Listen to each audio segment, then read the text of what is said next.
Good afternoon. After the introductory lecture, there were no questions, so we go straight to the content of the cycle Biospheric Social Economic System as an Object of Governance.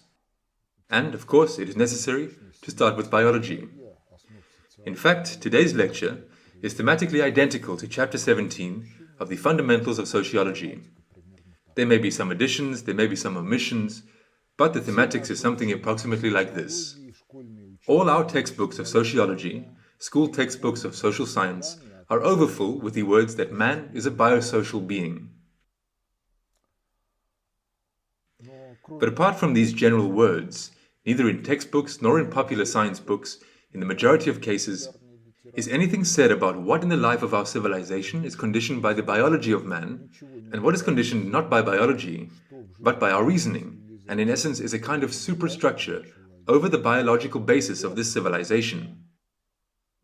And most people do not even ponder over the fact that if the carrier of civilization on the planet were a different biological species, but not Homo sapiens, then in this case civilization would be different in something. Sometimes science fiction writers pay attention to these questions, but they, as a rule, consider the interaction of civilizations, one or several of which are born on other planets and in some way interact with the human civilization of the Earth.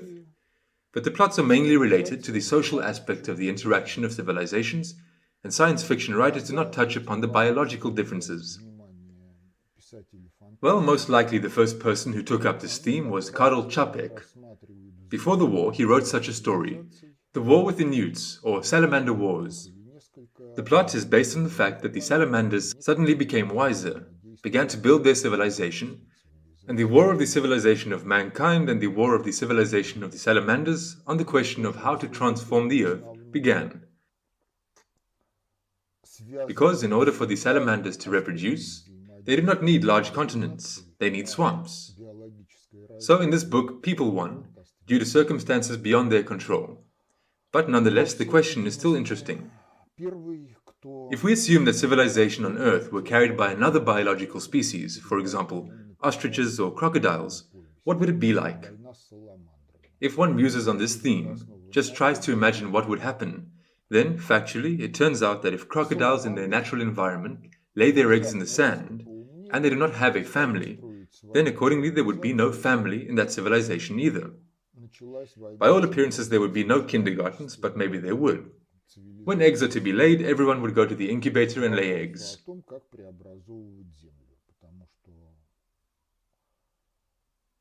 Also, crocodiles are an interesting biological species in the sense that the egg is actually neutral in terms of sex, and whether the crocodile will be female or male depends on the mode in which the egg is laid in the sand, how the sun shines on it, and how the embryo develops. I do not presume to assert that this is a reliable fact, but nonetheless I have come across such publications. So you see, it turns out that there is a biological basis of civilization. There is something purely biological.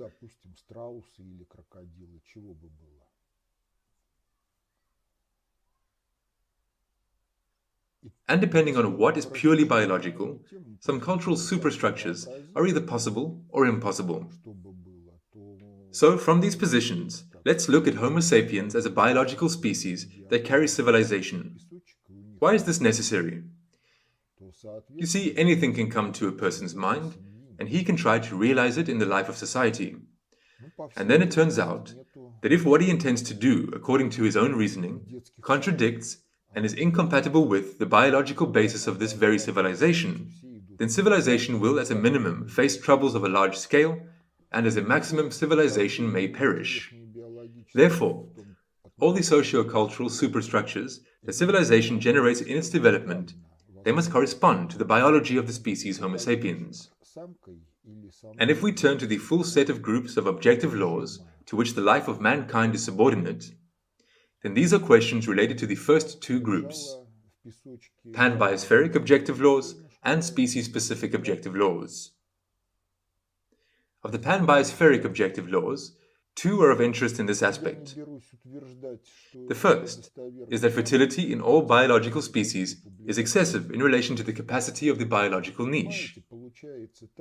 And the second objective law connected with it is what Charles Darwin called natural selection, when specimens who are biologically weaker than others die either in interspecific competition or become food for those who are connected with the species along the trophic chains of the biosphere. The trophic chains of the biosphere are the order of who eats whom. That is, herbivores eat herbs, carnivores eat herbivores, scavengers eat both herbivores and carnivores, and then microorganisms eat the remains of both those and others and herbs too.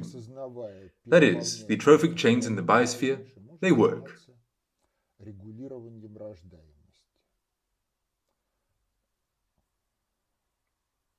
And since man is a biological species, then in a certain way, these fundamental pan-biospheric objective laws must somehow be expressed in the life of civilization. This is one side of the question. The second side of the question is that civilization in its development can reach such a level that comprehending the overfullness of the ecological niche, it can start regulating fertility. Further, civilization can build a way of life in which the mechanism of natural selection will either act differently from the way it works in nature, or it will not work at all. And then the questions arise. What will happen as a result of such a way of life? Will this be a way out to a new stage of development, or will it be a catastrophe of civilization? And the second group of questions. These are questions related to the fact that being a part of the biosphere, man is, after all, a specific biological species that differs from all other biological species. And here too many questions arise. The main questions are questions about what precisely distinguishes, what precisely among the biological characteristics of man dominates and determines the character of our civilization. Because if we look at some secondary, insignificant characteristics in the aspect of the building and life of civilization, then we can lose something very important. Because if, for example, we focus on such questions as height, skin color, these are not determining characteristics, although comrades racists may be indignant and say, "How come? Only white man, this is man, and the rest are humanoid." But white racists need to know that there are racists of other colors who have different opinions on the same question that are not compatible with the views of white racists. Therefore, the question on differences, precisely those differences that make man man and distinguish him from the biosphere into a special kingdom in the biological classification of Vladimir Ivanovich Dahl. Man is a special kingdom, along with the kingdom of animals, the kingdom of plants, mushrooms, and other organisms. Man is a special kingdom. And in this kingdom, is there one biological species or a few? If we proceed from the fact that biological species are genetically enclosed in relation to one another, and this enclosement is expressed in the fact that interspecific hybrids are infertile or impossible, then with all the abundance of races, humanity is a single biological species in which there are several races. Within races, there are some other genetic specific features, but still it is a single species. There are several exceptions. There are several tribes on Earth with which mixed marriages do not produce offspring. In these tribes, only marriages within the members of that tribe are fertile. But again, in the aspect of communication, social organization, these tribes are also in some way integrated into the current global civilization. And in the aspect of social organization and intrasocial communication, they are the same people as everyone else, but with their own peculiarities of culture, peculiarities of biology.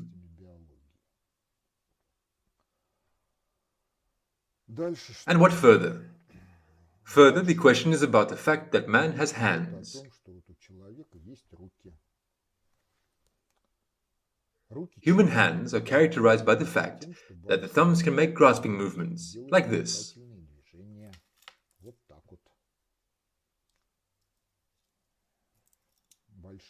Thumbs, index fingers, form a kind of grasping forceps. And in ancient times, one of the types of punishment in some societies was amputation of the thumbs. Well, imagine a situation like this. And in this case, your ability to work sharply decreases. Many types of activities that are attainable with the design of the hand that we have, in this case becomes unattainable, and we must act somehow differently. And the hand in the life of our civilization has played an important role. The second aspect is articulate speech. It is biologically programmed for man thanks to the structure of the oral cavity, the structure of the larynx. All this enables man to pronounce, make various sounds, govern the sequence of these sounds. But again, parrots, other birds can imitate human speech, and some information on the internet says that they use the articulate speech of man in general meaningfully, to the best of their bird's reasoning. To say that human reason is unique, yes, in terms of power it is unique, but if we talk about the quality of reasoning, then there are quite intelligent biological species, in particular cats, dogs, horses. They have some intellect that enables them to solve their species' life tasks and to interact with people within the reasonable requirements that people place on representatives of these biological species in their civilization. But again, if one looks at this, then the palms, the speech apparatus, are, in fact, peripheral devices, if we use analogies with the technical world. The central device in technology is the processor, while in the human organism it is the brain.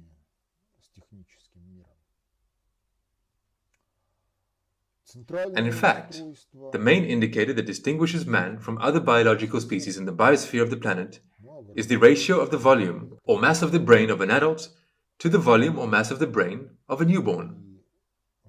We are one of the leaders in the planet's biosphere in terms of this indicator, and it is this particular characteristic, our species' biological feature, that determines a lot in the life of our civilization, both directly and indirectly through culture.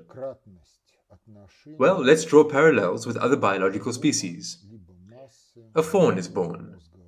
His mother licks him, and half an hour after giving birth, the mother and her fawn can run with the herd everywhere.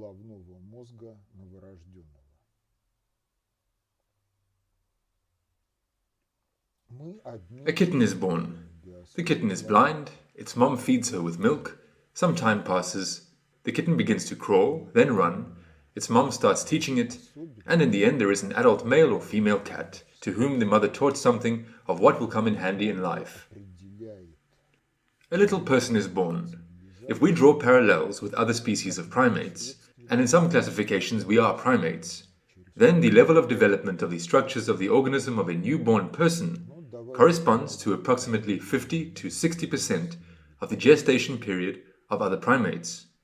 That is, from the point of view of a gorilla or a chimpanzee, a human cub is not even a slink, it is simply a miscarriage. And as a miscarriage, he is naturally not life-capable on his own. At least in juxtaposition with a fawn, the level of his life capability is none, zero. And the fawn is life-capable. Yes, at first it needs its mother's milk, but then it switches to adult nutrition pretty quickly, and everything is fine. What about man? Man has the longest childhood in the biosphere, because it takes about 20 to 23 years to complete the process of formation of the organism and psyche. And this is the longest childhood, both in absolute terms and in relation to the biologically possible life expectancy of representatives of a biological species. And what happens in childhood? In childhood, the development of the organism, the development of the psyche, the formation of the personality take place. And this process, in fact, also has a biological basis. It is genetically programmed, and the genetic program for the development of the human organism is interactive. In what sense? In order for the genetic program to fully work out, the organism must interact with the habitat, and it must interact with the habitat in a certain way. If this interaction does not happen, then the genetic program for the development of the organism and psyche will certainly work out in some way, but as a result, we will not have a fully-fledged person. Further arises the question on adaptation of any biological species to its environment. And the questions of adaptation, they are also solved differently, because there are environmental factors that can be called fast-acting. The duration of their impact is manifoldly shorter than the lifespan of a specimen, and every specimen that encounters them has to be adapted to the effect of these factors. There is something to which a specimen is genetically adapted, but a specimen must develop some adaptive skills itself, be they a carrier, an autonomous carrier, because otherwise death is inevitable. An example of this kind of skill is swimming. Some people know how to swim, some people cannot swim. Those who cannot swim, it is better for them not to go into the water in order to have fun. But first they must learn how to swim. However, those who know how to swim, in some cases lose their self-control and drown for no reason. Why for no reason? Because the density of the human body is less than the density of water, and a person has about 2 to 3% buoyancy. That is, if his weight is 100 kilograms, then in order for him to drown, a 3-kilogram dumbbell must be put on him. And accordingly, those who drown, they simply do not know how to use Archimedes' law, for different reasons, but nonetheless, it is so.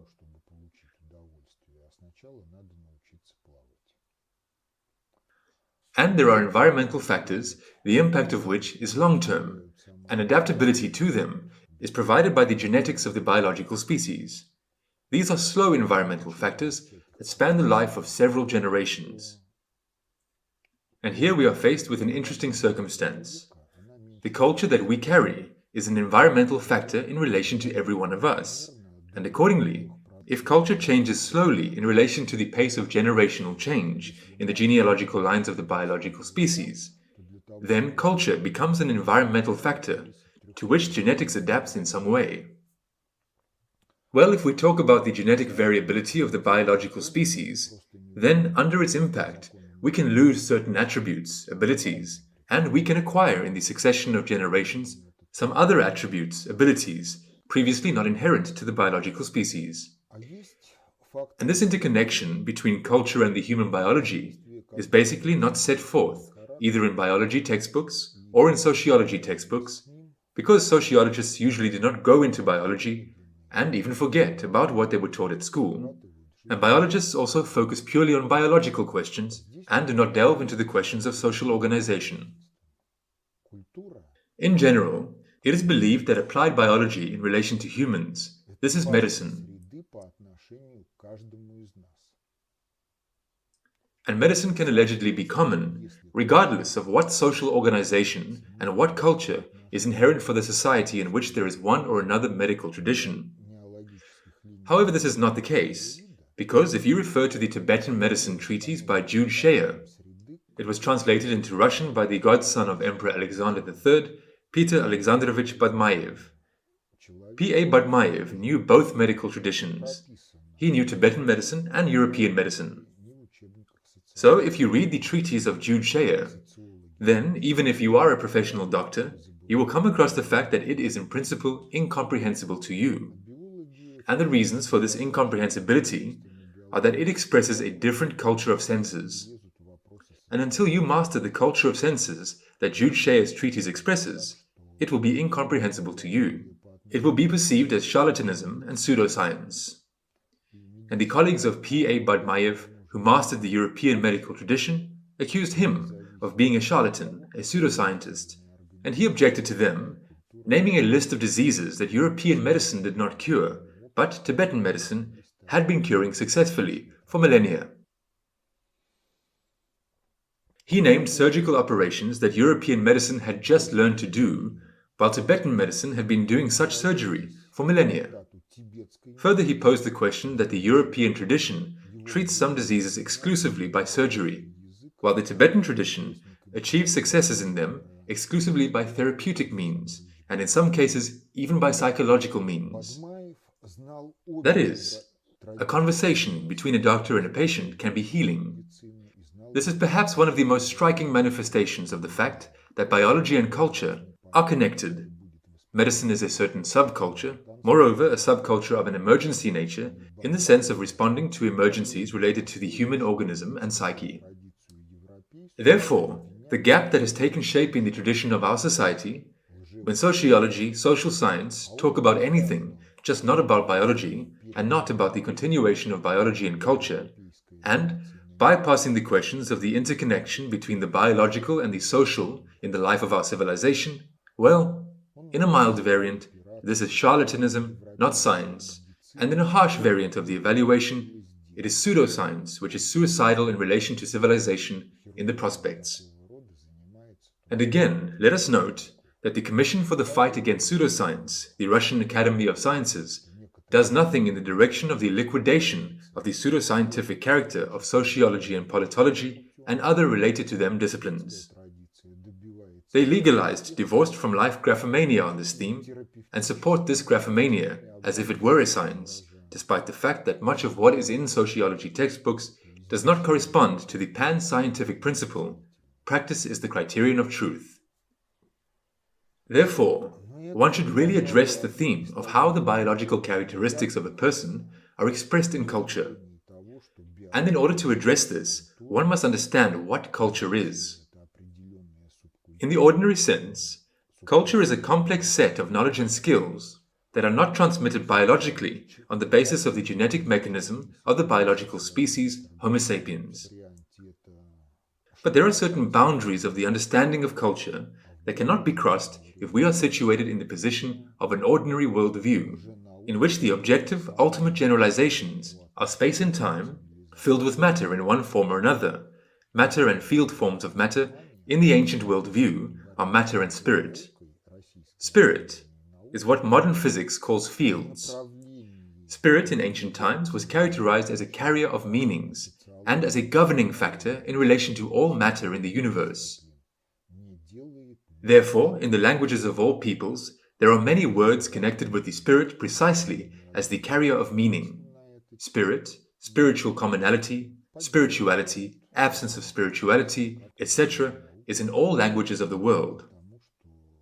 But if one looks at life from the standpoint of the worldview of the triunity of matter, information, measure, then culture, in its non-material aspect, is information and algorithmics, which are characteristic of the biological species Homo sapiens, which are not transmitted genetically. And then the question immediately arises, what are instincts and reflexes? This is also information and algorithmics that are transmitted in the continuity of generations on the basis of the genetic mechanism of the biological species Homo sapiens. And thus it turns out that the life of any biological species, the life of any specimen of the biological species, requires information algorithmic support.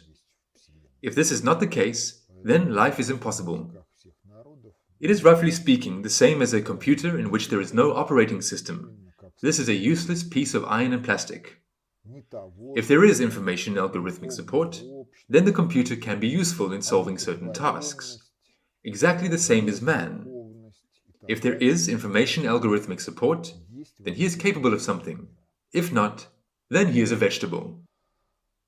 But the information algorithmic support of man is organized in a two-leveled way. The first level is an innate component, unconditioned reflexes and instincts, and superstructural variable components, culture. Culture is carried by the whole society, because saying that someone alone can replace the whole society and carry the entire culture of mankind in his memory, such times have long since passed. If, for example, you visit the city of Pavlovsk, visit the Pavlovsk Palace, the Pavlovsk Palace was the residence of Emperor Paul during the period when he was the heir to the throne and further times. There is a library there. There are books on all directions of culture of the late 18th, early 19th centuries. Paul read the whole lot. Yes, these books can be read in a few years, their volume is such. Therefore, we can say that Paul was a versatilely educated person. He knew a lot of things. How he used them is another question, but in those days, indeed, having read a certain number of books, maybe around 100 or 200, one could have an adequate understanding of the culture as a whole, and one person could carry it. In our time, the amount of information in culture has grown manifoldly, and every one of us carries only a fraction of the culture. And what unites us is biology, and some elements of culture that are common to all are a kind of bridge between the psyches of all of us, if the psyche is considered as an information algorithmic system. Therefore, with this understanding, it is necessary first of all to turn to information algorithmic support, to its innate component, assuming that civilization has not yet developed, and the biological species is at such a level of development when there is practically no culture as such. There is only biology, and there is inherent intellect, systems of senses, potential of development. Well, and then with a look from the side, humanity appears as a supersystem introduced into the environment, a supersystem possessing potential of development. What in this case is the first governerial task that must be solved unconditionally automatically? The answer to this question is simple. The first task in this case is the reproduction of the biological species, the reproduction of the population. It must be solved automatically, regardless of the subjectivism and reasoning of the specimen of this biological species. How can it be solved in an automatic mode? Simply and difficultly at the same time. Simply in the sense that the genetic program for the development and life of the biological species must include elements connected to the solution of this task. And difficultly, well, in fact our genetics is not simple tasks, and how this whole thing is programmed in our organism, this is a separate theme that science has not yet reached, or it is reaching it in the attempt to decipher the genome. But this is a particular task in the resolutions of this question. Therefore, let's take a look at the process from the moment a dad and a mom have a child. This child cannot live on his own. What does there have to be in order for him to live? How can one solve this very task? Well, here one can recall the ratio of the volume of the brain of an adult to the volume of a newborn baby. We had the largest one. A biological engineering assumption may arise. Let us reduce the ratio. Let a newborn be born with a brain volume, well, at least at the level of 90% of the brain volume of an adult. Well, imagine then, what caliber should the birth canal of a woman be in order for this skull with this brain to go through these birth canals unhinderedly, without damage? There is no social organization, the species lives in the biosphere. With what speed will a woman run, especially if she's pregnant? Will she be able to move more or less and be functional? Unlikely. Therefore, it turns out that during life on land, the volume of the brain, which is characteristic of a person, can only be provided in exactly the way that it is realized in our organisms. A baby is born. He is incapable of independent life, and accordingly, if he is not able to live independently, even in the mode of a fawn, then someone should take care of him. And this care should be embedded as automatic behavioral programs in someone's organism. This is what is embedded in the mother's organism. How is it embedded? It is multiply embedded. There are instinctive programs. These are the peculiarities of a woman's perception of the world, because a woman's hearing is oriented towards those frequencies at which her child cries and screams. She is most perceptive to this.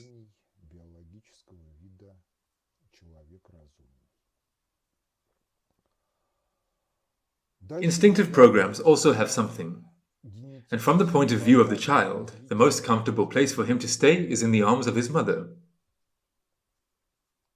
And the period of stay in the arms of his mother is about 2.5 to 3 years. But if we consider life in the biosphere, there is no other way.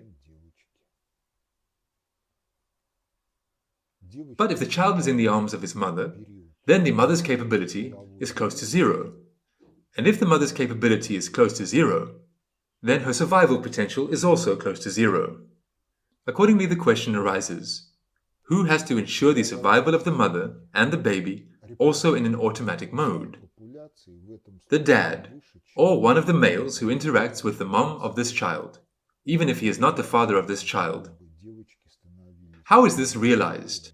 This is also realized through instincts. The attachment of the mother to her child, orientation to his needs, is instinctively programmed, and the subordination of the male to the female of the biological species Homo sapiens is also instinctively programmed, because without this, the mother with the child is not life-capable. And therefore, in every culture, there are analogues of the saying, nobody is a hero in front of his wife. There is an anecdote where a king, outraged by the hen-pecked men, ordered the entire male population to gather in the palace square. When everyone had gathered, he said, Those who are afraid of their wives, to the right. Those who are not afraid, to the left. And on the left side there was only one man. Aren't you afraid of your wife? Yes, I'm very afraid of her. Why are you on the left side then? Because she forbade me to go where a lot of men gather. And there are such anecdotes in all cultures. But behind these anecdotes, there really is this program algorithmic instinctive complex that works for the automatic reproduction of generations of the biological species Homo sapiens.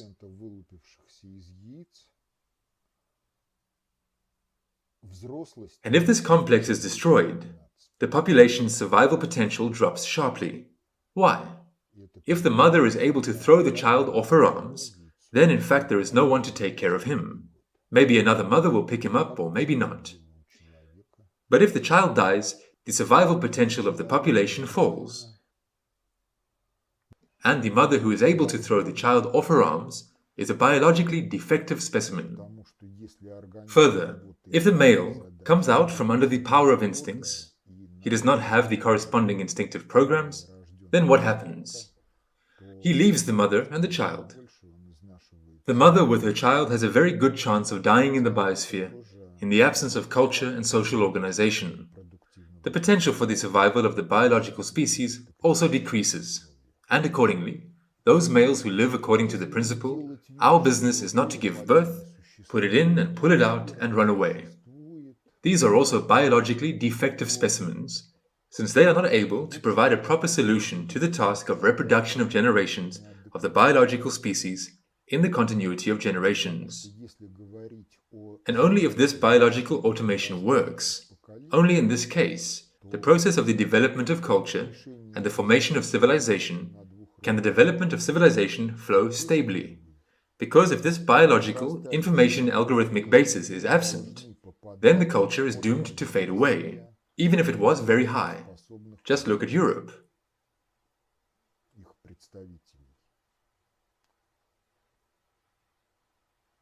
The invasion of migrants is a political technology. It is not a natural process. It is not a resettlement of peoples under the influence of some environmental factors there, such as the deterioration of physico-geographical conditions and the place of their culture formation. Well, in 1973, there was a film on TV named Submersion of Japan, Tidal Wave. The plot is based on the fact that the Japanese islands ceased to exist as a result of a catastrophic volcanic eruption and earthquakes, but the bulk of the population was evacuated to other countries. And other societies have to integrate the mass of Japanese people. There is nothing of this kind in the world now, but nevertheless, the process of resettlement of migrants to Europe is taking place. Along with this, what is happening in Europe itself, in the cultures of indigenous peoples? In the cultures of indigenous peoples, there is propaganda of homosexuality, other perversions, propaganda of the subculture child-free, that is, childlessness is the norm, this is good. And factually, if we compare the dynamics of the birth rate of the indigenous peoples of Europe to the dynamics of the birth rate among the newcomers to their lands, then the prospects are such that the European culture, after a few generations, should die out, because there will be no one to carry it. This is an example of the fact that in order for civilization to develop, this automation must really work. It must work and ensure the reproduction of generations of the biological species Homo sapiens. Next, we need to turn to the genetic programs for the development of the organisms of boys and girls. Well, what is commonly known? It is commonly known that boys bodily develop more slowly than girls. Girls enter puberty earlier than boys. Why? This is the same thing. The biological reproductive potential of the population, in this case, is higher than the reproductive potential of the population in which girls would become sexually mature later than boys. And this is a manifestation in our biological species of that pan-biospheric objective law that the birth rate exceeds the capacity of the ecological niche. Ecological niche is a term behind which there stands the conditions in which stable, full-valued reproduction and life of a certain population is possible at a certain number. So if everyone survived, then the natural environment could not provide the population with everything necessary for life with that number of the population. Now look again at survivability. Of the millions of eggs that a fish lays, only a fraction of a percent survives. Among crocodiles, out of 100% hatched from eggs, 10 to 15% reach adulthood. And this is despite the fact that the female lays not one egg, but many eggs every year. And what about a person? A person's normal maximum birth rate is about one child per year, or even lower. Why? Because if a woman's biology is working correctly, then while she's breastfeeding, she cannot get pregnant again. If she becomes pregnant before she stops breastfeeding, then this is some kind of biological malfunction that has spread and has become basically the norm. But anyway, it has to be like this, because the organism works for two tasks: to carry a fetus and to feed a previously born child. Then the load on it is greater, it wears out faster. But this also has a factor in increasing the reproductive potential, but perhaps in some critical conditions. What else is different? You see, there are several sources of behavioral programs in the human psyche.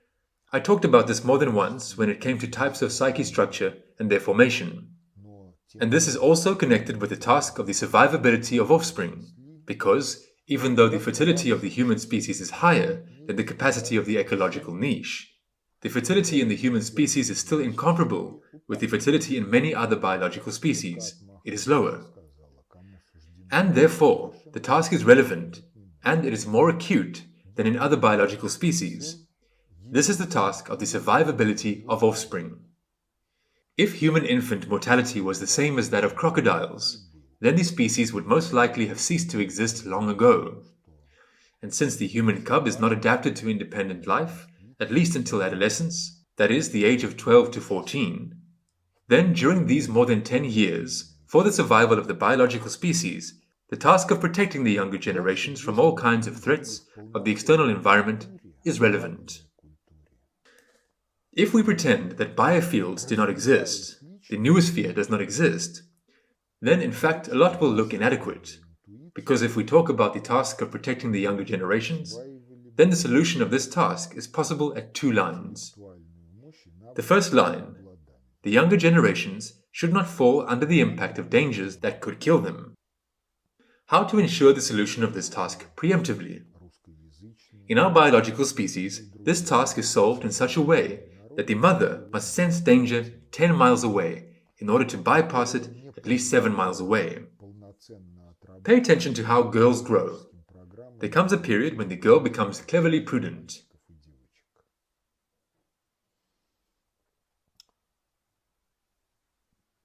Not in the sense that she can explain to adults all the secrets of creation and being. No, she becomes cleverly prudent in that sense that she does not look for trouble. And if a boy in her presence tries to open a PowerPoint or something else, then the girl has a natural question: what are you, a fool? So the girl is cleverly prudent in the aspect of a sense of danger, because her genetic program is formed in such a way that she masters intuition earlier. But imagine that the boy also develops according to the genetic program in which intuition is mastered earlier than something else. The boy also senses danger 10 miles away. Further, there is an instinct for self-preservation, so he is the first to run away from it, since he is not burdened with the child in his arms. What happens if the danger reaches the lagging mother and child?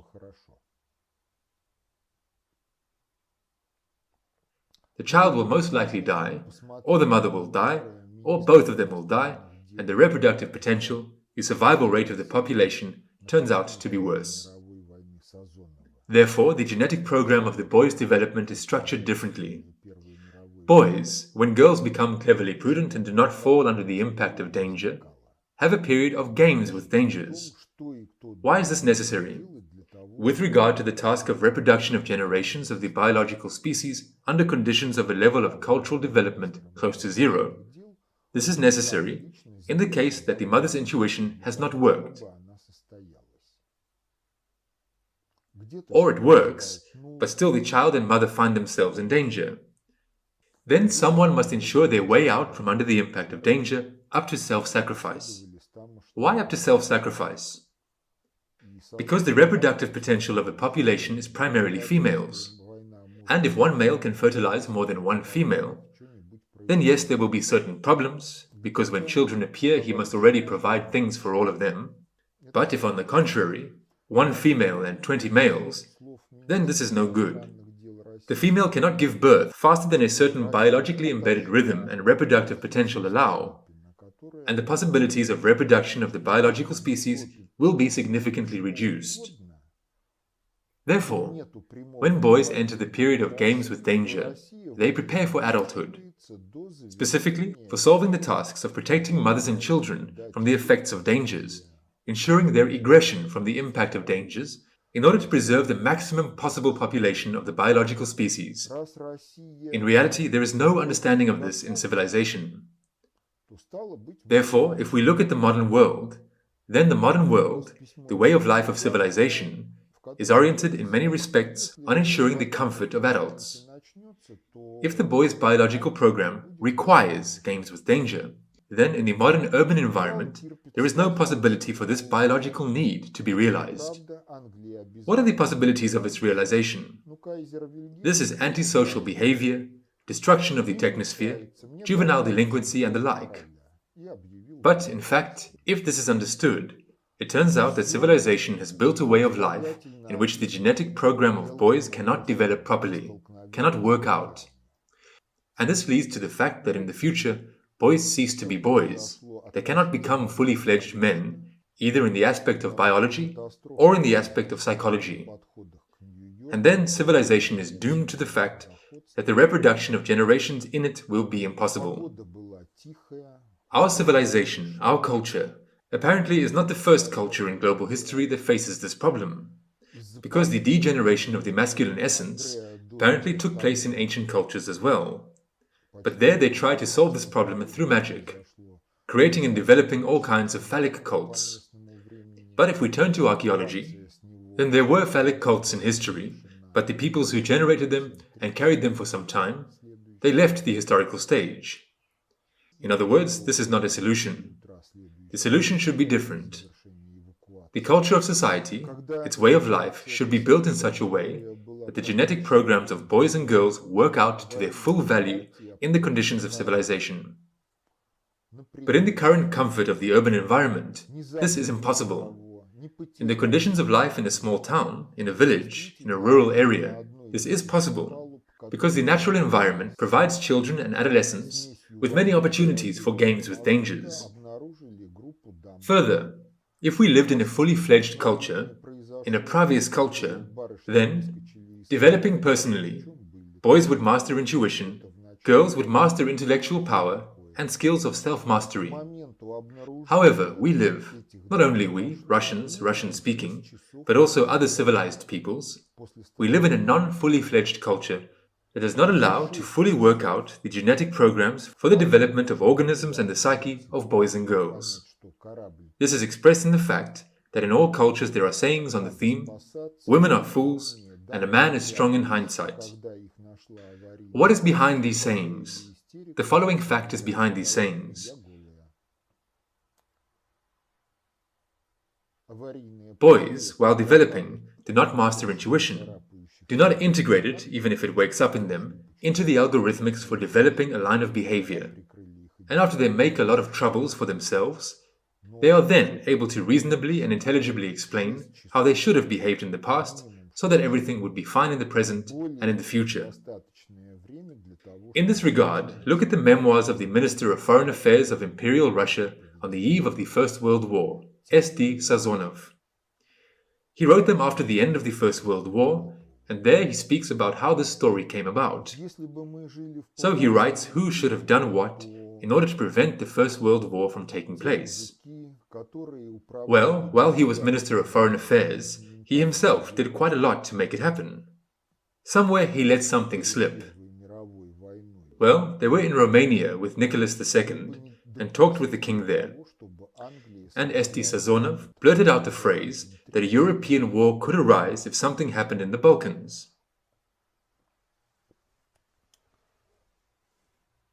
The Romanian king on the same day sent a telegram about this to Vienna. Somewhere, comrades Freemasons read this message, and they understood from the words of the Minister of Foreign Affairs of the Russian Empire that Russia had departed from the position of P.A. Stolypin, which was expressed in the fact that if anything happens in Europe, but there is no direct attack on Russia, then Russia does not interfere in this until the completion of the reforms, which should have an effect in the form of the development of industry, science, and an increase in the rate of economic development. Since Russia is ready for this, then it is possible to organize a war. Further, the Germans and Austrians assessed Russia as not ready, supposing that if the Russians think, they will not get involved in the war, no matter what Germany and Austria-Hungary do in the Balkans. But no one bothered to think that there was nobody to think about this in St. Petersburg, Vienna, or Berlin. Further, a few days before the start of the First World War, Prince Henry of Prussia returned to Berlin from England, and he brought a letter from George V, in which he wrote that if a war broke out on the continent, England would not interfere in it.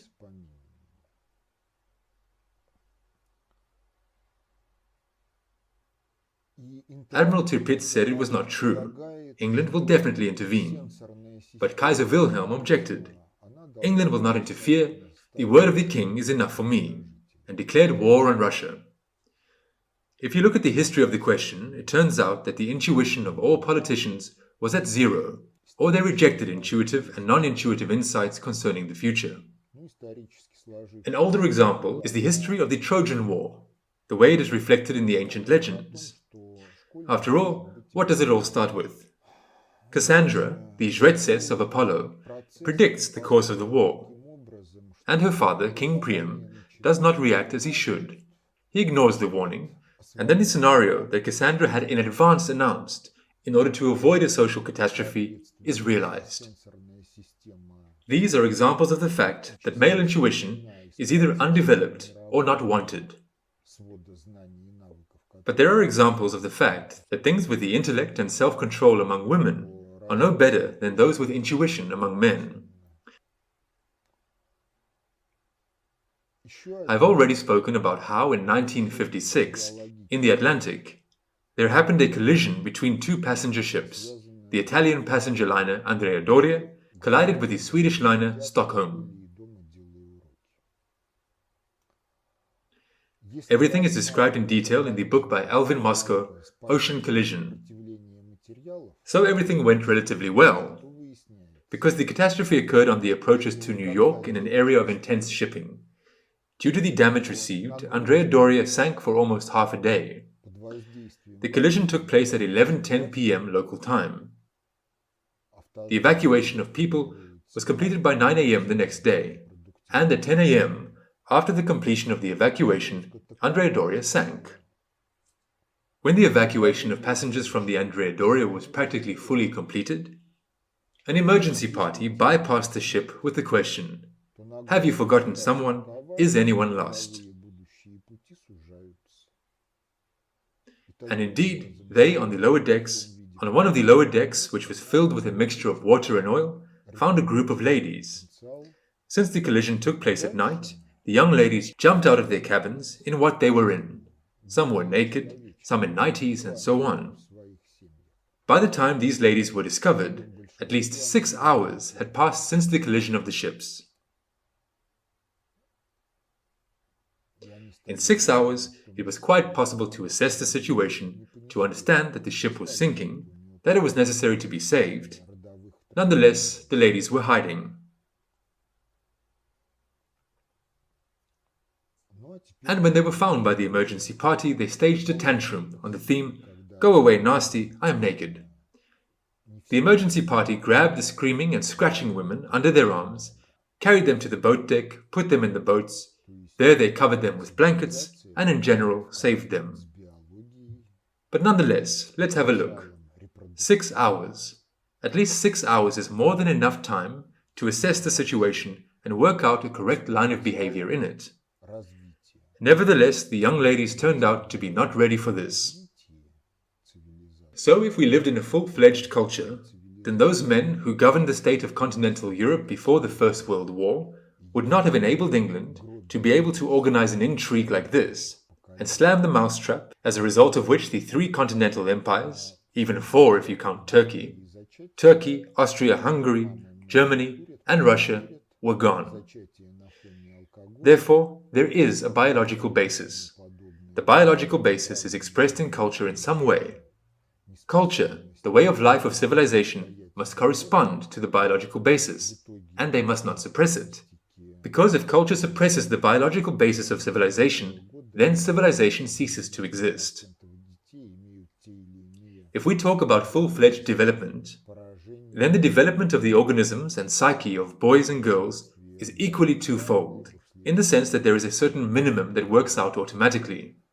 But full-fledged development requires the interaction of the organism and psyche with the environment. So it turns out that in order for the organism and psyche to develop, it is required to overcome some external environmental factors. If there is overcoming of environmental factors, then the person receives moral satisfaction. And since the psyche and biology are connected, some biochemical processes are launched, under the impact of which the organism develops. If there is no satisfaction from overcoming, then these biochemical processes are not launched, and development is carried out to a minimum. And interactivity presupposes that the sensory system of the organism must constantly encounter some kind of stimuli. In this respect, the historically formed school is very harmful. The historically formed school is based on the fact that the student must be immobilized, and this is anti-natural. The school process is structured in such a way that education begins not from senses, but from the development of skills of reading and writing. And accordingly, if the sensory system is practically excluded from the process of forming a body of knowledge and skills that a school graduate must carry, then development is also not full-fledged. Another aspect of the violation of biological norms is connected with the fact that children mainly sit, both at school and at home, doing their homework. If we consider the human organism from the standpoint of the resistance of materials, theoretical mechanics, it turns out that when a girl is standing, then the load under the influence of which the pelvis is located, in the pelvis the uterus and all organs of the reproductive system are formed, so the load is such that her birth canals expand. If the girl is sitting, then the load on the pelvis is such that the future birth canal narrows.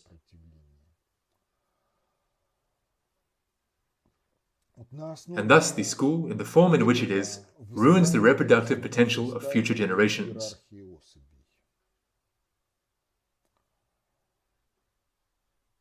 Then look, in antiquity, firstborns stood out. Why? Firstborns stood out largely because the statistics of birth trauma in relation to them was higher than in relation to subsequent children. It has always been like this, especially now. And further on, there is an analysis on the theme, genius of mankind. Who were they in their families? For the most part, they were not firstborns. And they became geniuses also because they did not become victims of the statistics of birth traumas of firstborns. And now we live in small families where one child is not always necessary, but 2 children are already a lot. In other words, civilization again comes into conflict with biology, with the reproductive potential of civilization, with the potential for development. Because if we talk about the development of civilization, then the development of civilization is only on account of the creative potential of people. And if we ruin the creative potential of future generations, all the way from prehistory of conception, many mothers smoke, fathers smoke, conception takes place in the background of alcohol, and so on and so forth. Further on, the wrong carrying, the mother's inability to give birth independently. As a result, according to the statistics, in St. Petersburg at the age of about a year, 80 to 90% of children have some kind of organic brain damage, either as a result of birth trauma or as a result of chemical and other kinds of impact. Further, yes, the compensatory capabilities of the organism are great, but nevertheless, to say that the potential genetically embedded in these children will be fully realized is out of discussion. Therefore, there exist problems. There is one more theme connected to the question of biology. This is the theme of herd-pack instincts. Biologically, man is a herd-pack monkey.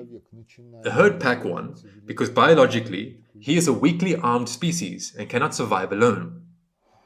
For weakly armed species of ethology, ethology is a branch of biology that studies the behavior of animals, an objective law was revealed, according to which the more strongly armed a species is, the higher its innate morality. Innate morality is what manifests itself in intraspecific competition. In intraspecific competition, a strongly armed species never uses those methods of attack and defense that they use in hunting and when defending against other species hunting them. In intraspecific competition, everything is organized in order that killings would be statistically rare and that there would be statistically rare cases of severe damage to organisms under the impact of which the specimen is not able to perform its species functions. This is not the case in weakly armed species. In weakly armed species, everything is permissible. Postponed revenge is permissible. Deception is permissible. That is, demonstration of a posture of submission is simply a means of stopping the fight now and resuming it when the victorious enemy is not able to provide adequate resistance. On the basis of this, an intra-pack hierarchy of specimens is built. Biologically, this is also necessary because a pack is a kind of functionally integral organism, a functionally integral formation with certain roles that certain specimens carry at each level of the hierarchy in its organization. And this herd-pack algorithmics, its formation, ensures the survivability of the population at a zero level of culture in interaction with the habitat. Man, being a herd-pack monkey, if one does not take into account culture, also carries a certain innate morality. These herd-pack effects manifest themselves in juvenile delinquency, because in herd-pack manifestations, the leader is not the smartest, not the strongest, but the most persistent and the most fast-acting. Therefore, the leader of the pack is usually primitive in comparison with others, but this primitivism ensures the speed of the primitive's reaction in critical conditions. The main thing is that the reaction should be more or less adequate, because it is better to have any solution than no solution in a critical situation. Delay in reaction can be more dangerous and destructive, causing more damage than a timely reaction, even if it is not as effective as some other reaction might be. Therefore, here, everything is purpose consonant. But when man begins to develop civilization and build a culture, he develops the technosphere. He develops magic. That is, a subjective impact on the habitat through biofield impacts. This works too. Sometimes it works very effectively, although this is not available for everyone, but man ceases to be a weakly equipped species. If, with that, he retains the weak innate morality of a herd-pack monkey, then civilization is on the path to suicide, because the power supply of an individual grows. In intraspecific competition, something other than his own organism begins to be used. Well, and then, as the power supply grows, in intraspecific competition, which in culture represents wars, more and more destructive weapons are used. There are no borders. Well, imagine that the same algorithmics of the psyche that led to the First World War of the 20th century works, but the participating parties are not even armed with weapons of our days. They are armed with even more destructive weapons, which can in some way be built on the principles of nanotechnology, alternative physics. That is, during the war, not chemical gases, biological weapons, not nuclear, thermonuclear weapons are used, but something even more destructive. That's it. The end of civilization.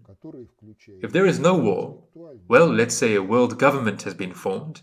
There is no war, there are only police forces that are quite effective in establishing order and neutralizing and destroying all kinds of extremists. What then? And then a Chernobyl catastrophe, as an unintentional catastrophe. Catastrophes with technology are inevitable. But with the growth of power supply, and the development of scientific technological progress, the affected areas of such catastrophes are becoming wider.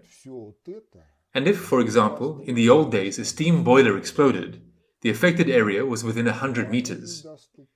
But if something happens to a nuclear power plant today, like in the case of Fukushima, the affected area is the entire Pacific Ocean, because radionuclides spread through the Pacific Ocean. Look at the corresponding materials on the internet. And in fact, it turns out that a further increase in the power supply, the development of science and technology while maintaining monkey morality, is the suicide of civilization. Then the question arises, and what about the noosphere of the planet, the Almighty? Are they idiots, having given birth to such a dead-end creature as man? No. Simply, along with the innate component of the information algorithmic support, man is also given the potential of development, which includes intellectual power, multifactorial intuition, the ability to gain will. Will is the ability to subjugate oneself and the course of events around to the consciously comprehended purpose consonants. Sovest as a direct channel communication of the individual with God. And all this is not in demand by the herd pack monkey, but it is available to him. And if it is demanded, then man can develop a different morality, a different culture. And in this case, it will go beyond these pan-biospheric objective laws, where fertility is higher than the capacity of the ecological niche, when the excess in relation to the capacity of the ecological niche are destroyed in intraspecific competition and civilization. These are wars, crime, and they serve as nutrition for other biological species. In civilization, these are massive epidemics that sometimes mow down entire continents. That is, the choice lies in our hands. Quite a reasonable choice. But making the choice takes effort. As for efforts, the situation is bad, because Jesus Christ, well, according to different chronologies at different times, at least 2,000 years ago, at most 1,000 years ago, said, "The law and the prophets were until John. Since that time, the kingdom of God is preached, and every man presseth into it." But these words remained unanswered, because there is ritualism, but there are no efforts aimed at building the kingdom of God on earth by the efforts of the people themselves under God's guidance. And moreover, the teaching that this is possible is heresy from the point of view of the governing hierarchies of Catholicism and Orthodoxy. But there is some progress. There is no inquisition that would burn one at the stake for the fact that one says that this is the truth of Christianity and the truth of other Abrahamic faiths. Therefore, if we call for and seek out the potential of personal development, civilizational development, then we, humanity, will egress from that global crisis which is the historical reality.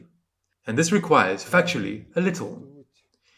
It is necessary to remember praviously, feel and sense praviously, think praviously, act praviously. As a result, the whole earth will be transformed.